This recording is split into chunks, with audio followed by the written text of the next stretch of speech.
UPSC के परिणाम आने के बाद उत्तराखंड के कई घरों में जश्न का माहौल है।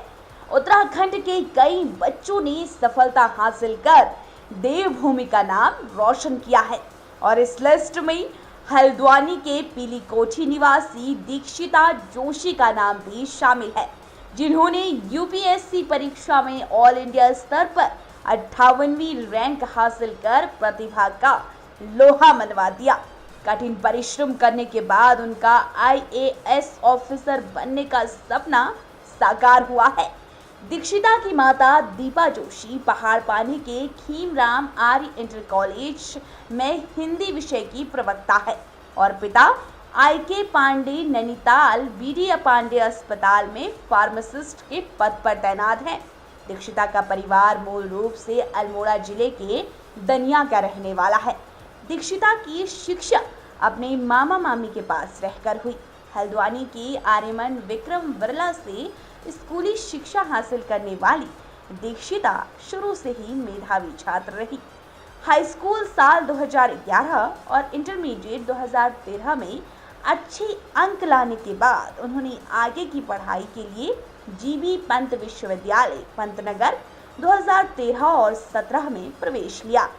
इसके बाद उन्होंने आईआईटी मंडी से मास्टर्स किया।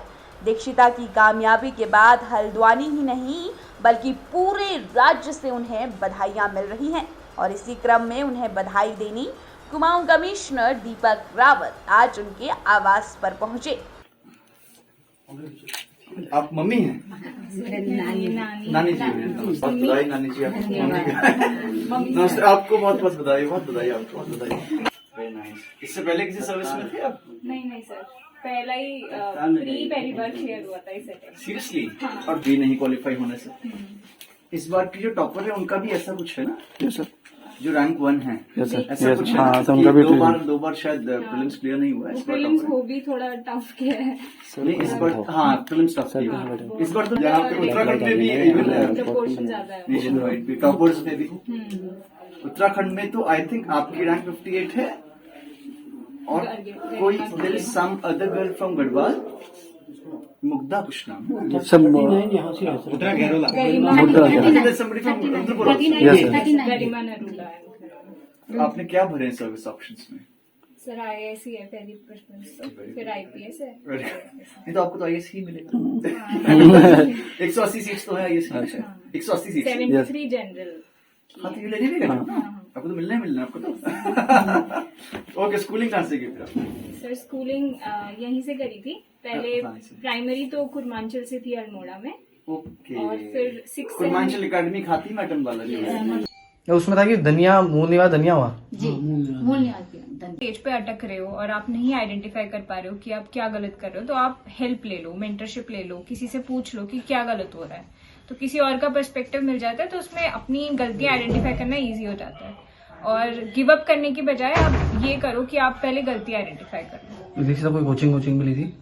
नहीं, कोचिंग नहीं ली थी पर मेंटरशिप ली थी मैंने और टेस्ट सीरीज वो ऑनलाइन ही मैं लिखती थी। अधिकारियों में तेज तर्रार और आमजन के काफी लोकप्रिय आईएएस दीपक रावत ने कहा, पहाड़ के बच्चे अब यूपीएससी में बेहद अच्छा परफॉर्मेंस कर रहे हैं और यही वजह है एक के बाद एक बच्चों के सिलेक्शन हो रही हैं। खासकर छोटे शहरों के बच्चे देश की इतनी बड़ी परीक्षा में अच्छे अंक लाकर उत्तीर्ण कर रहे हैं। ये नए बच्चों के लिए किसी प्रेरणा से कम नहीं। वहीं दीक्षिता जोशी ने बताया कि लगातार मेहनत और परिवार और गुरुजनों के आशीर्वाद से उन्होंने ये मुकाम हासिल किया है। बेटी के इस मुकाम हासिल करने पर माता पिता भी खुद को गौरवान्वित महसूस कर रहे हैं। तो आइए सुनते हैं क्या कहते हैं कुमाऊं आयुक्त दीपक रावत, यूपीएससी उत्तीर्ण दीक्षिता जोशी और उनके माता पिता। अब फिल्म में आ जाइए। हाँ, लगातार पहाड़ के बच्चे यूपीएससी में निकल रहे हैं, तो किस तरीके से? जी अभी मैं इनकी दीक्षिता जोशी जी के घर आया हूँ, उनके पेरेंट्स भी हैं और बहुत ही खुशी की बात है आपका सिलेक्शन जो हुआ है। उसमें अच्छी बात मुझे जो ये लगी कि आपकी प्रिपरेशन आपने पूरी तरह से हल्द्वानी से इसी घर में रह के की है और जो मटेरियल अवेलेबल है चाहे इंटरनेट पे हो या अदरवाइज हो उसके लेके तैयारी की है। अब बहुत अच्छी सीख है हमारे आने वाले एस्पिरेंट्स के लिए जो तैयारी कर रहे हैं, विशेषकर जो छोटे टाउन्स में रहते हैं वहाँ से तैयारी करते हैं, या उनका परसेप्शन होता है कि बड़े शहर में जाना ही पड़ेगा या कोचिंग करनी ही पड़ेगी, उसका बहुत अच्छा एग्जाम्पल है कि सेल्फ स्टडी से, मेहनत से हम किस प्रकार सक्सेसफुल हो सकते हैं। उनको बहुत बहुत बधाई मेरी ओर से, उनके पेरेंट्स को बहुत बहुत बधाई।